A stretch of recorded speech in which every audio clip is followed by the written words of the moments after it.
అంటే రాజకీయ వ్యూహకర్తగా తనని నియమించుకుంటున్నాను అని ప్రకటించాడు ఆయన. అవును. మహాబలిపురం వేదిక మీద. అంటే రెండో సంవత్సరంలోకి ప్రవేశించింది. ఇప్పుడు విజయ్ పార్టీ సెకండ్ ఇయర్‌లోకి ఎంటర్ అయిన సందర్భంగా మహాబలిపురంలో ఆయన ఒక సభ పెట్టాడు. ఆ వేదిక మీద ప్రశాంత్ కిషోర్ కనిపించాడు. ప్రశాంత్ కిషోర్‌ని ప్రపంచానికి పరిచయం చేశాడు. ఆయన ఒక పోలిక తీసుకొచ్చాడు. చెన్నై సూపర్ కింగ్స్ ధోని నాయకత్వంలో ఎలా విజయం సాధించిందో అలాగే విజయ్ పార్టీని నేను అధికారంలోకి తీసుకొస్తాను అని చెబుతూ, ధోని బీహార్‌కి చెందినోడే, నేను బీహార్‌కి చెందినోడినే. కాబట్టి ఆయన విజయం సాధించడం నిజమైతే నేను విజయం సాధించడం కూడా నిజమే. అందుకని నేను జోస్యం చెప్పడం లేదు, నిజం చెప్తున్నాను అని కొంచెం జనాల్ని పానిక్ చేసే ప్రయత్నం చేశాడు. హ్మ్. జనం అంటే ఇక్కడ విజయ్ అభిమానులు. విజయ్ అభిమానుల్ని సంతృప్తి పరచటమే లక్ష్యంగా ఆయన ఉపన్యాసం నడిచింది. ఇక్కడి నుంచి ఏ రాజకీయ వ్యూహంతో నడిపిస్తాడు ప్రశాంత్ కిషోర్ ఈ పార్టీని అనేది చూడాలి.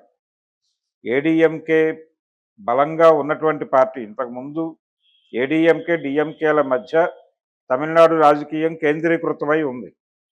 ఇప్పుడు ఏడీఎంకే అనేది నెమ్మదిగా చీలికలు పేలికలై పొలిటికల్‌గా అది ఎగ్జిట్ మూడ్‌లో ఉంది. కాబట్టి ఆ వాక్యూమ్‌లోకి విజయ్ పార్టీని ఎమర్జ్ చేయాలి అనేది ప్రోగ్రామ్. దీని వెనకాల భారతీయ జనతా పార్టీ వ్యూహరచన కూడా ఉంది. హ్మ్. ఇప్పుడు ప్రశాంత్ కిషోర్ ప్రవేశించటం ఇదంతా కూడా దాన్నే సూచిస్తోంది.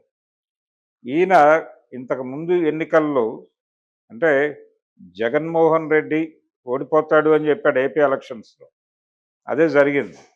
కూటమి గెలుస్తుంది అని చెప్పాడు. కూటమి గెలిచింది. అయితే ఈయన తాలూకా ఐపాక్ అక్కడే ఉంది. అక్కడే ఉంది. ఇప్పుడు అదే ఐపాక్‌తో నేను తిరిగి వచ్చే ఎన్నికలకు కూడా పోటీ చేస్తానని చెప్తున్నాడు జగన్మోహన్ రెడ్డి. ఆ గొడవ అలా ఉండగా ఐపాక్ నుంచి బయటకొచ్చేసి ఈయన విడిగా ఈయన ఒక పార్టీని పెట్టుకుని బీహార్‌లో ఏదో ఆయన ప్రయత్నం ఆయన చేసుకుంటున్నాడు. హ్మ్. ఆయన చేసుకుంటూ ఇప్పటికీ ఆయన బయట పార్టీలో కూడా రాజకీయ వ్యూహకర్తగా వ్యవహరిస్తున్నాడు. అందులో భాగంగానే ఇప్పుడు వీళ్ళతో టైఅప్ విజయ్‌తో. విజయ్‌ని ఏదో రకంగా తన కంట్రోల్‌లో పెట్టుకోవాలని భారతీయ జనతా పార్టీ ప్రయత్నం చేస్తోంది. అంటే డీఎంకేని దింపేస్తే అధికారంలోకి వచ్చేది ఎవరు? అక్కడ డీఎంకేని ఎట్టి పరిస్థితుల్లోనూ తీసేయాలనేది వాళ్ళ ప్రోగ్రాం. అధికారంలోకి వచ్చేది ఈ పార్టీయే అవుతుంది అనేటువంటి ఒక ఇంప్రెషన్ కలిగించడం. విజయ్ ఒక మాట చెప్పాడు. గతంలో పార్టీ జెండా ఆవిష్కరణ సందర్భంగా మాట్లాడుతూ భారతీయ జనతా పార్టీకి, డీఎంకేకి హ్మ్. రెండిటికి సమాన దూరంలో ఉంటాం మేము అని చెప్పాడు. కానీ ఈ మధ్య కాలంలో అతనికి వై+ సెక్యూరిటీని ప్రొవైడ్ చేస్తూ కేంద్ర ప్రభుత్వం ఒక నిర్ణయం తీసుకుంది. ఆ నిర్ణయం ఎందుకు తీసుకుంది అంటే విజయ్‌కి గేలం వేయటంలో భాగంగా ఆ నిర్ణయం తీసుకున్నారు అని. ఇప్పుడు పవన్ కళ్యాణ్‌ని, చిరంజీవిని ఇలాంటి తమిళనాడులో లింక్స్ బలంగా ఉన్నటువంటి ఏపీలో పవన్ కళ్యాణ్‌ని ఎలా వాడారో, పవన్ కళ్యాణ్‌ని ఎలా వాడుతున్నారో, అలా ఏపీ రాజకీయాల్లో పవన్ నిర్వహించిన పాత్రని తమిళనాడులో విజయ్‌తో పోషింపజేయాలి హ్మ్. అనేటువంటి ఒక కార్యక్రమం ఉంది. అంటే పవన్ కళ్యాణ్ విజయ్ సినిమాలు రీమేక్ చేశాడు. అలాగే పవన్ కళ్యాణ్ సినిమాలు విజయ్ రీమేక్ చేశాడు. ఆయన సినిమాలు ఈయన చేశాడు. అది నడిచింది అవును. గతంలో. 'ఖుషి' అక్కడ ఆయన చేశాడు. తెలుగులో పవన్ కళ్యాణ్ చేశాడు. కాబట్టి ఇది తెలుగు సినిమా తమిళ్ రీమేక్ లాగా ఏదో ఒక డిజైన్ ఉంది వాళ్ళ బ్రెయిన్‌లో. బీజేపీ బ్రెయిన్‌లో. ఆ డిజైన్ అమలు చేసేటువంటి ప్రయత్నంలో ఉన్నారు.